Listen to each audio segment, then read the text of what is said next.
Hi everybody, it's Sally from Sally Stampers. Thank you for joining me today. I had a couple of requests following my video regarding my swaps that I received on stage, asking me that if I could show them how to make the little tea light box. Now, I did have 2 or 3 little gifts that had, or swaps that had tea lights in them. I guess this might be one of them.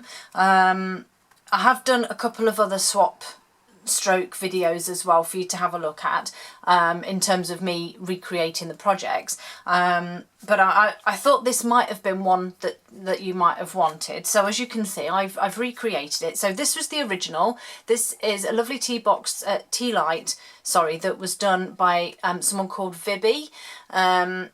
There's no other details in with regards to a website or anything, I don't think. I'll just double check. As you can see, I've still kept everything all nice and tidy, but no, there's nothing in relation to a blog or website or anything like that, sadly. But Vibby M, if you can see just there.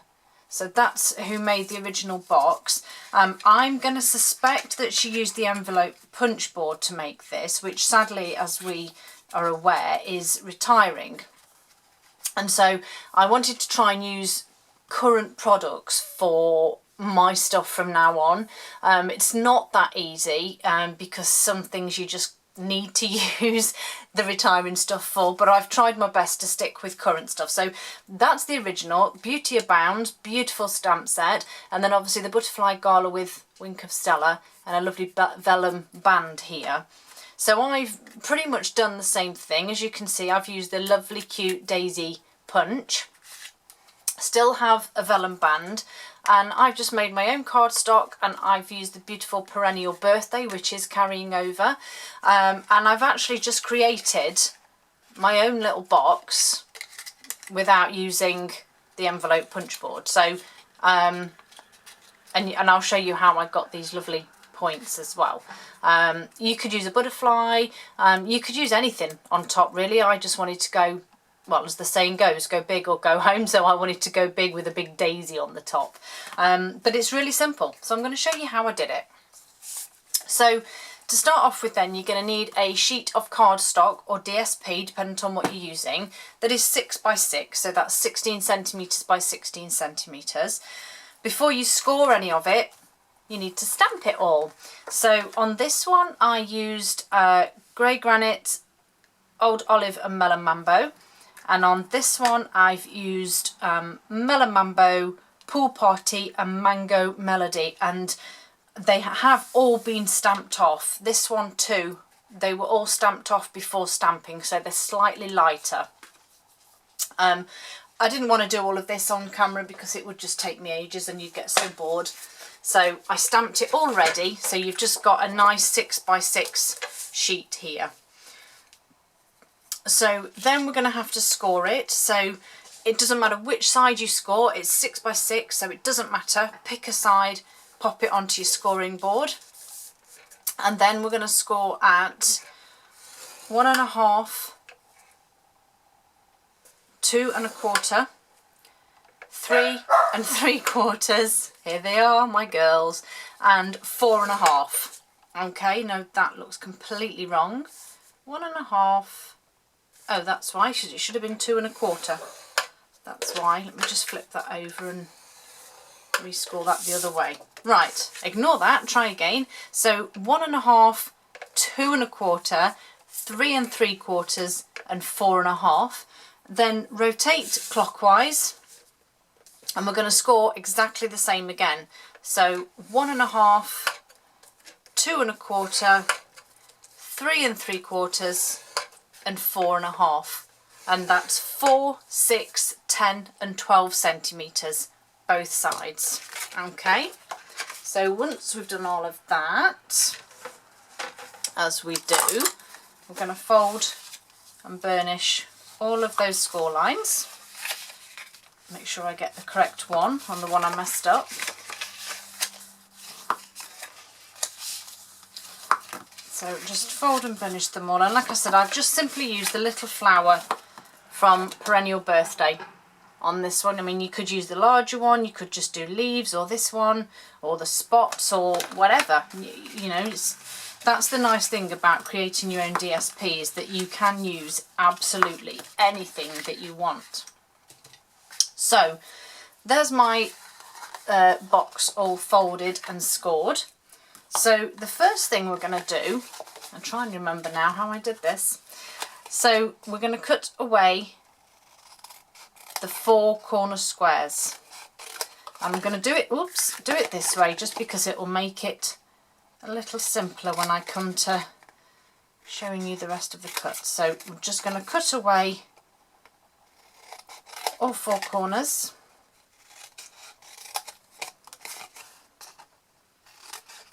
So they're just the squares. So you obviously have your, isn't this beautiful floral DSP grid paper so pretty? I thought I'd change and put some down for you just to make it a little bit prettier today.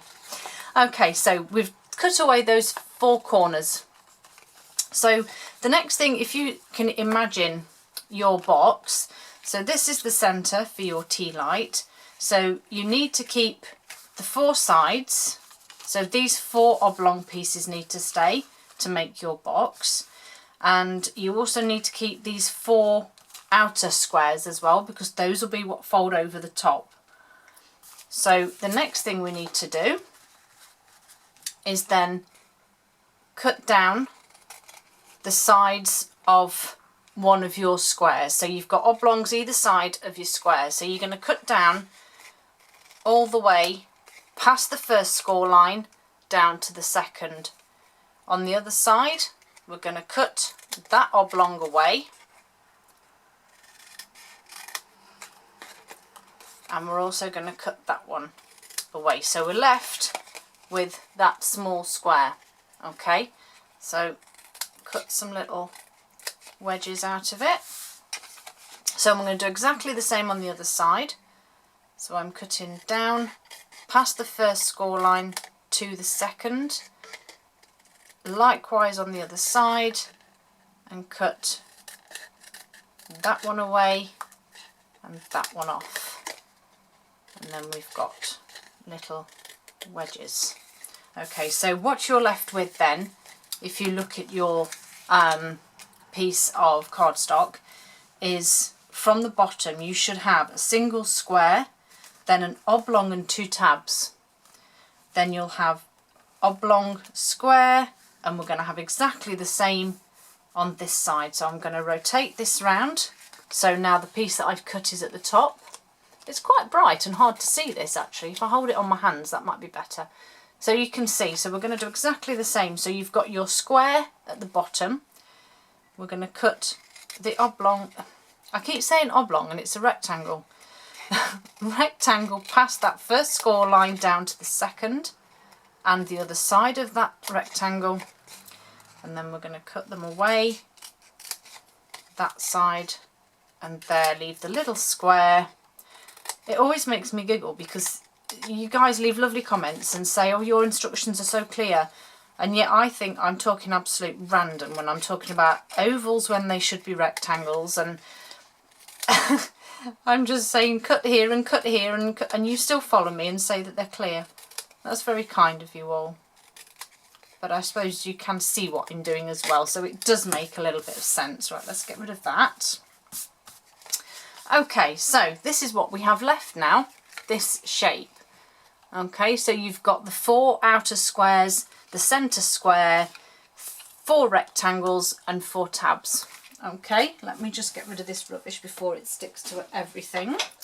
Okay, so before I put any adhesive on here, what I want to do is make those, where's my original gone?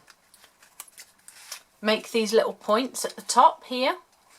And to do that, pop that back on there, I'm using the tailored tag punch, which if you turn it round has this beautiful point here. And so putting my punch, I suppose, upside down, belly up, on my paper on my desk, I'm going to feed my outer squares into the top of the punch. Now when you do this, be mindful, when I did the first one of these, as you can see, nice size, oh, a bit short.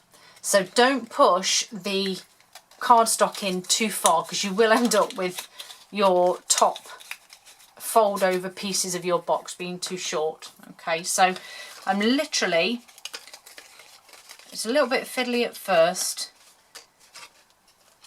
In fact, if you use your bone folder, you can just hold the cardstock up just to fit it in. Right, so you kind of have to eyeball the centre. You have to make sure that you've got it in far enough. I nearly pressed that in then. Make sure it's straight. Not too bad, I guess, and it trims it off. So we're just going to work our way round doing that on all 4 squares. So popping it in,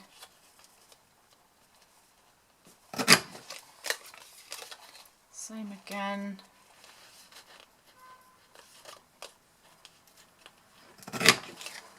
These aren't actually very square, but go on, out you come. And the last one, just feed in the top there, fold it down. There we go. So that's that piece done. So as you can see, I've not taken too much off those, but they've all now got a nice point. Okay, so a bit of adhesive. I am just going to use snail on these tabs here.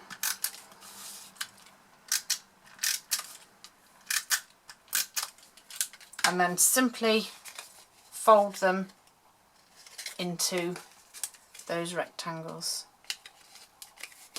Easy peasy lemon squeezy. So that's that one done.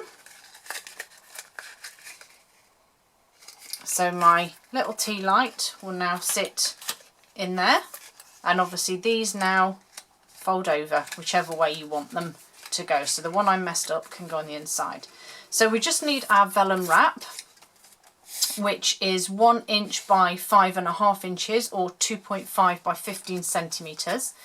And then start on the top so that you have this and it can be hidden then by your decoration. And as you know me, I very rarely measure any of my wrapped pieces because I'm just really not very good. So I just wrap it round, line it up, and I'm actually just going to use my nail on this one. And then I'm just reinforcing those score lines, just make sure that my vellum is straight. And then, as I say, we're just reinforcing those marks that I made. And the last one. And then I did use, so this will now just sit neatly around my box. So I just need a little bit of tear and tape on the top. Let's stick that on there.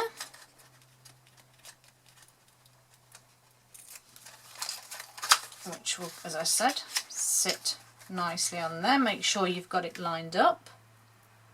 Make sure you've cut your vellum straight in the first instance as well, because I clearly haven't. And there's your belly band.